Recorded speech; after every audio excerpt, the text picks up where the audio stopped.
এবারে টি-20 world cup পুরোটাই বোলারদের নামে করে দেওয়া উচিত, কারণ এখনও পর্যন্ত কোনো বিগ হিটার বা কোনো বড় প্লেয়ার যারা রান করতে সক্ষম তাদের ব্যাট থেকে রান আসেনি। এবং আমাদের বড় প্লেয়ার সাথে সাথে পুরো ওয়ার্ল্ডের বড় প্লেয়ার বিরাট ভাইকে আমরা 3টা ম্যাচে দেখেছি এবং 3টা ম্যাচে সে ক্যাচ আউট হয়। প্রথম ম্যাচে আয়ারল্যান্ডের সাথে সে বাউন্ডারি লাইনে ধরা পড়ে উইকেট কিপারের পিছনে।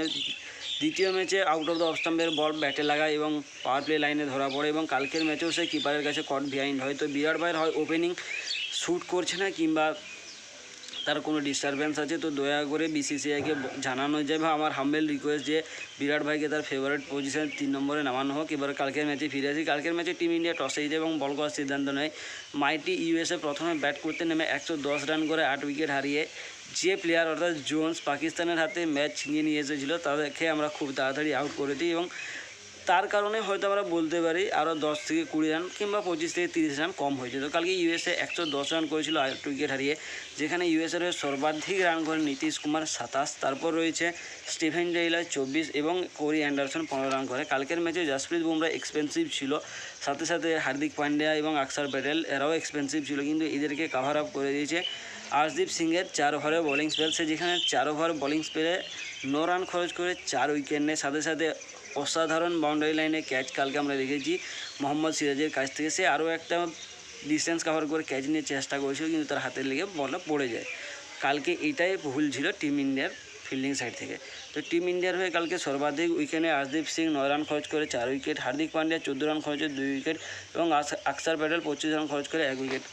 হার্দিক পান্ডিয়াকে এই জন্য এক্সপেন্সিভ বললাম, কারণ হার্দিক ভাই পাকিস্তানের বিরুদ্ধে যে বোলিং স্পেল দিয়েছিল তার থেকে কালকে এক্সপেন্সিভ ছিল। তো এই কারণে টিম ইন্ডিয়ার কাছে টার্গেট ছিল 111 রানে। টিম ইন্ডিয়া সেটা চেস করতে সময় নেয় 18.2 ওভারের এবং 3 উইকেট হারায়। বিরাট ভাইয়ের কী কারণ বুঝতে পারছি না, কিন্তু বিরাট ভাই যেভাবে খেলে তাকে আমরা যেভাবে খেলতে দেখি তো সেরকমভাবে আমরা বিরাট ভাইকে দেখি না। তো আমি সরিও বলছি, কারণ বিরাট ভাইকে নিয়ে সমালোচনা করার মতো আমি যোগ্য নয়, আমার এতটা যোগ্যতা নেই, কিন্তু বিরাট ভাইকে এভাবে আউট হতে দেখে খারাপ লাগে তাই কথাটা বলা হলো। তো টিম ইন্ডিয়ার হয়ে সর্বাধিক রান করে সূর্যকুমার যাদব 49 রান খরচ করে 50 রানে করে এবং সে নট আউট থাকে। শিবম দুবে 35 বলে 31 রানে নট আউট থাকে এবং ঋষভ পান্ট 18 রান করে।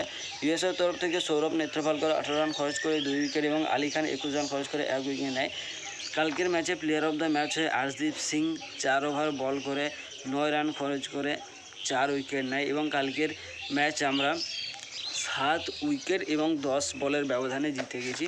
তো যাই হোক, আমরা এখন সুপার 8-এর জন্য কোয়ালিফাই করে গিয়েছি। পরবর্তী ম্যাচ কানাডার সাথে আছে, দেখা যাক পরবর্তী ম্যাচে কি হয়। আমাদের ব্যাটাররা রান করতে সক্ষম হয় কিনা, 10.1 কিংবা 5.6 কিংবা 7 ওভারের ম্যাচ জিততে পারি কিনা সেটা পরের কথা। সেটা একমাত্র ওয়েস্ট ইন্ডিজে গেলেই সম্ভব হবে, কারণ পরবর্তী ম্যাচ ওয়েস্ট ইন্ডিজেই রয়েছে। তো পরবর্তী ম্যাচ নিয়ে অবশ্যই আমরা ফিরে আসবো। তার আগে ভাই কালকে আর্শদীপ সিংয়ের বোলিং স্পেলের জন্য হ্যাটস অফ আর্শদীপ সিং।